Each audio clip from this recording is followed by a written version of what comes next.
Allow me, guys, it's Enemy here. Welcome to play Crash Bandicoot 2 N-Trance. Along with me, I have... Ice Skelter is back, everyone. And we're playing this level. Oh yeah, I forgot Crunch was playable only in the hamster ball levels. Yeah. Forgetting about that. I kind of wonder how his gameplay style would be, though, if you actually played as him in a platformer level. I think that would be pretty cool. I reckon it would be very heavily combat based. Yeah. I think I did say in an earlier part, I'm glad they didn't do it in this game, but I wish they did implement it in a later game, because from what I can recall, they don't do that. No. They only put him in, like, the Nitro Kart and racing games and whatnot. Yeah, I remember when Wrath of Cortex came out, they tried doing something with Coco's gameplay, but she was pretty much a weakened clone of Crash. Although her super stomp attack was much more powerful than Crash's belly flop. Yeah, and something that really bugged me was they couldn't they didn't share any of the abilities except for the running ability, and that really fucking pissed me off because they didn't even tell you about that. No. And also, her I tried getting all the relics during my Let's Play. Yeah. Also, I hate the fact that, well, don't hate it, but it annoys me the fact that they put on the back of the box, first time Coco is playable on foot, when you could play as her on foot for like 5 seconds in Crash 3, so lying. Lies!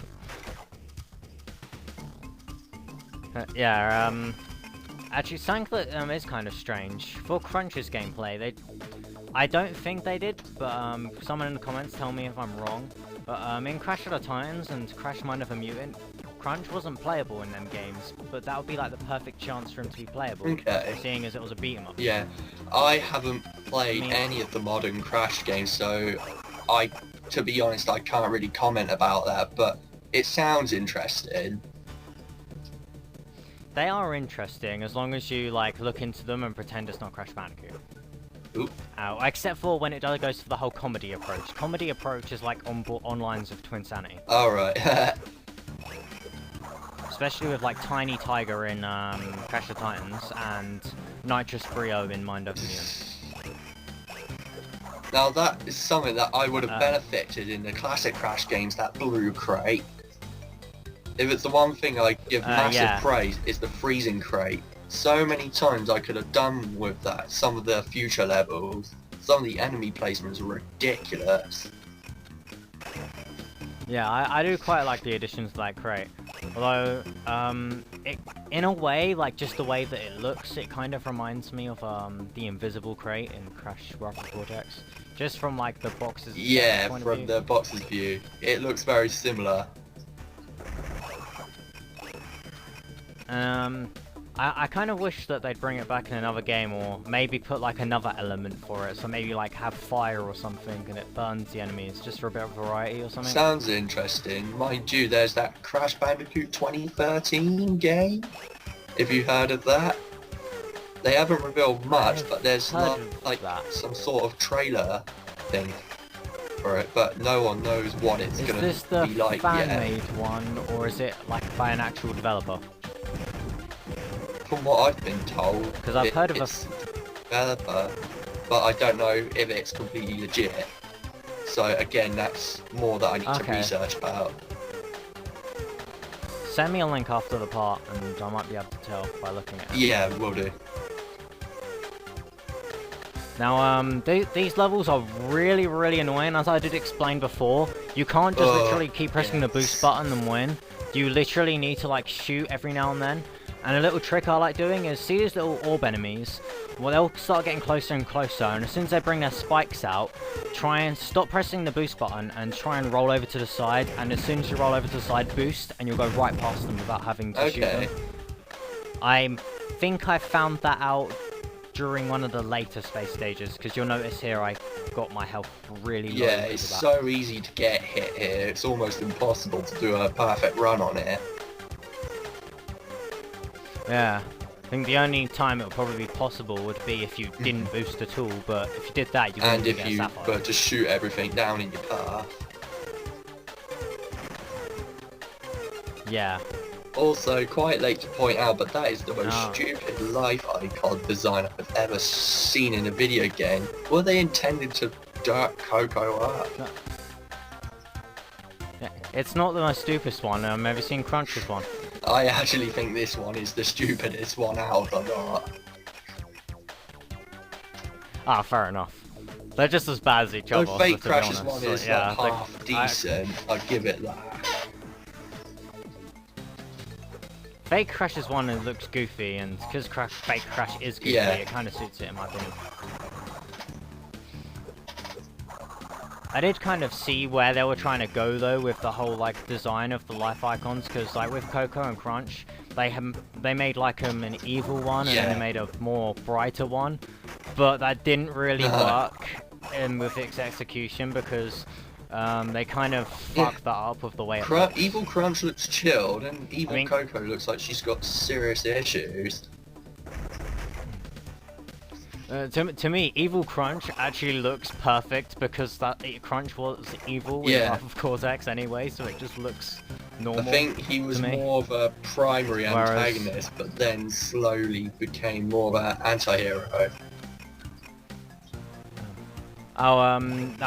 Cortex kind of like mind controlled him, so he technically wasn't evil, but I kind of see him as evil like because, a primary villain.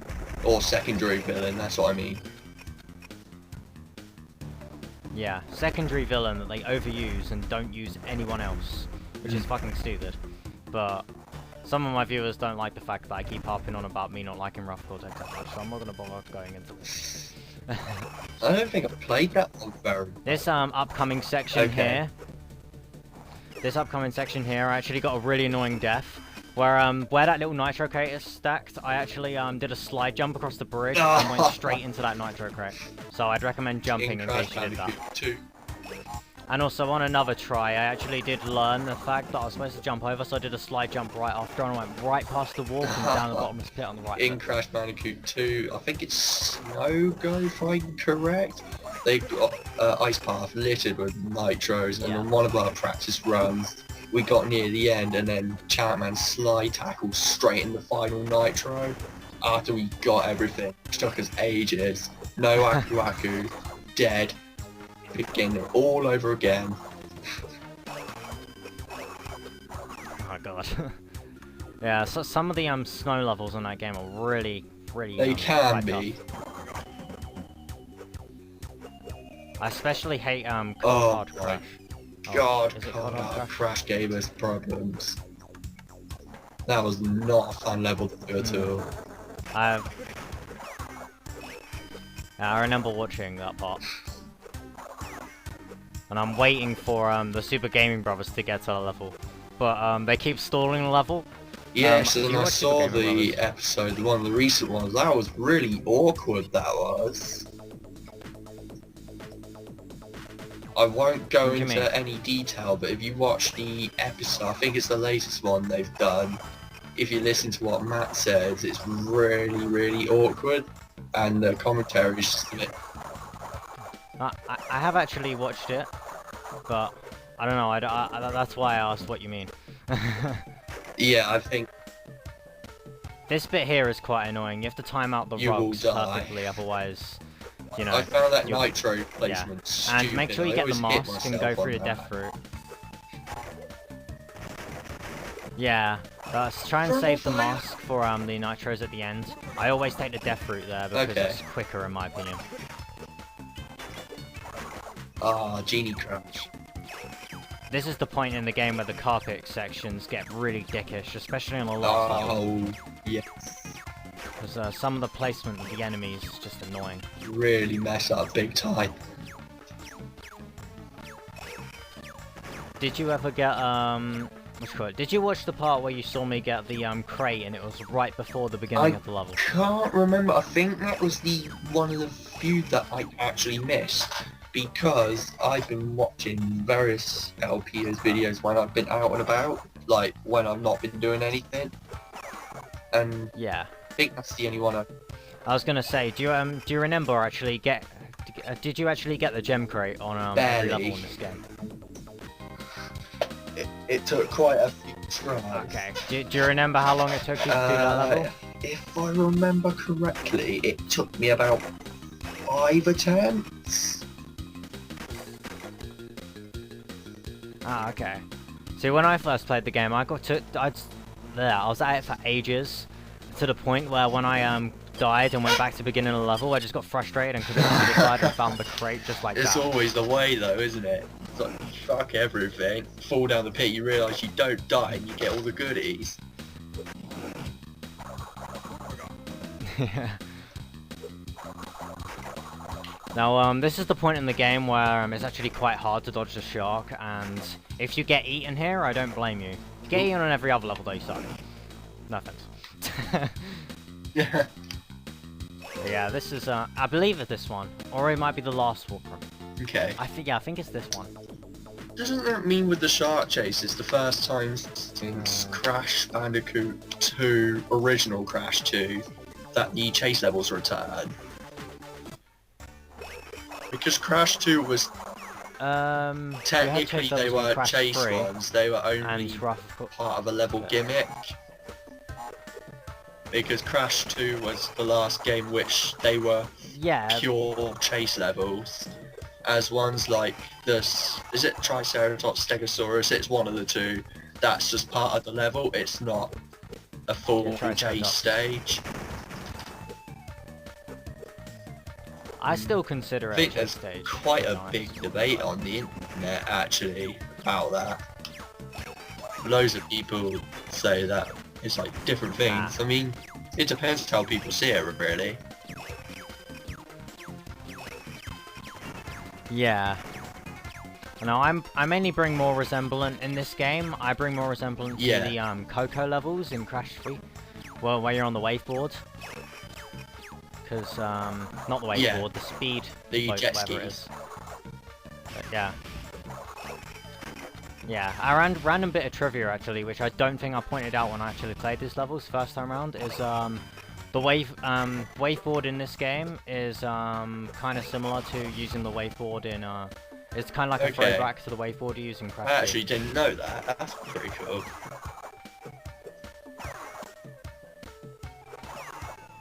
Now, no, okay, I don't go down there, okay. I hate that. Sometimes the little warp thing can be really finicky. Like, I explained in one part how it made me miss the box gem, and I have to go back to that in a later part. And also, like, just there, I'll fuck this level, by the way.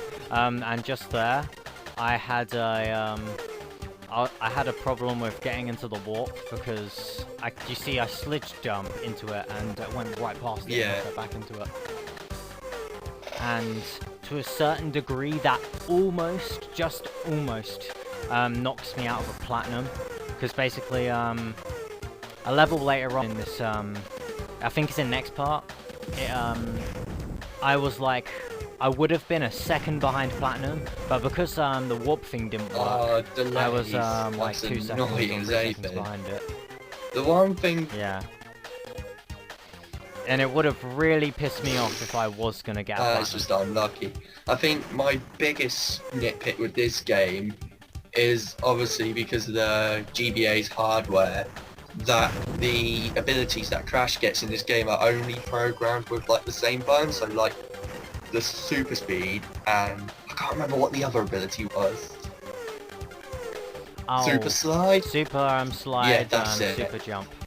Sometimes the game gets confused what ability that you want Crash to do, so you either stand still on his tracks or you just go sliding off the side so fast he ends up going in the death pit or into hazard. See, with me, I have a different problem. I have, because of the fact that the run button is the L button, I had the problem with, I was running and all of a sudden I want to do a quick small slide just to get under this thing and all of a sudden I go flying into an enemy. And it's kind of annoying. You have to like let go of the run button before you slide. Same with jumping as well. I'm used to like holding down the run button in Crash 3, so then when I'm platforming, it's like a little bit easier. In this game, as soon as I do platforming, I have to let go of the run button, otherwise Crash will rocket himself into the sky while I'm doing platforming. I can't see the bottom of the screen. Nope, and not that's at all. no good. believe this is the last level I show off in this part, because these space levels take quite a bit longer than the other levels. It's kind of annoying. I normally have to turn... See right there, that's the little trick I was talking about. I normally have to turn the volume down when playing this level, because I just cannot stand the music and the sounds. They're just so screechy and loud that I just cannot listen to it. See, when I was playing this level, it took me like... I'll admit, this level is like the only level that took me ages to get a platinum... No, a gold on or whatever. I think I got a gold on this. And I was taking like an hour and a half in this level. My brother walked into my room as soon as I started recording this. And he goes, "Oh, cool, what are you playing?" And I'm like, "Oh, Crash Bandicoot." And he's like, "Yeah, cool." And he walks in like an hour later and he's like, "How the fuck are you still playing this level?" See you in the next part. Anyway, guys, I'll see you in the next part. Thank you for watching.